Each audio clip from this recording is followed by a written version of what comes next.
اچھا میڈم یہ بتا دیں کہ پاکستان میں انسانی حقوق کی وائلیشن کی جا رہی ہے، اصلی اس کا جو جوابدار ہے وہ کون ہے، کون قصوروار ہے؟ دیکھیں میرے حساب سے ریاست پاکستان ہم عوام ہیں.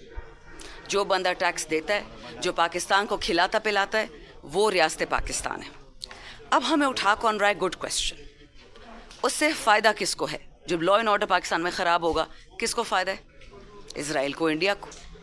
جو پاکستان میں تباہی پھیرے گی کس کو فائدہ ہے؟ پاکستان کے دشمن اسرائیل اور ہندوستان کو. تو پھر یہاں ان کا ایجنٹ کون بیٹھا ہے جو ہماری تباہی پھیر رہا ہے؟ دیکھیں آج لوکوزئی فیملی، کل کوئی اور فیملی ہوگی. 26 نومبر میں ہمارے کچھ ایسے لوگ غائب ہیں جن کے نام بھی کسی لسٹ میں نہیں آئے. وہ کون ہے؟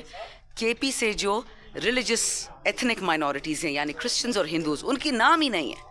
ماشاءاللہ سے ان کو ہم نے فارغ ہی کر دیا کہ جی ان کو تو چھوڑو نا.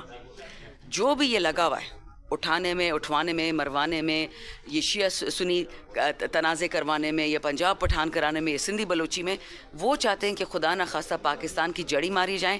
اس کو آپ ایک سیاسی سٹیٹمنٹ مت لیں. یہ میں آپ کو بتا رہی ہوں اس وقت پاکستان ایگزسٹینشیل کرائسس سے گزر رہا ہے. عمران خان جیل میں بیٹھا اس لیے کہ میرا وطن نہیں خراب ہوگا. Simple is that. Next question.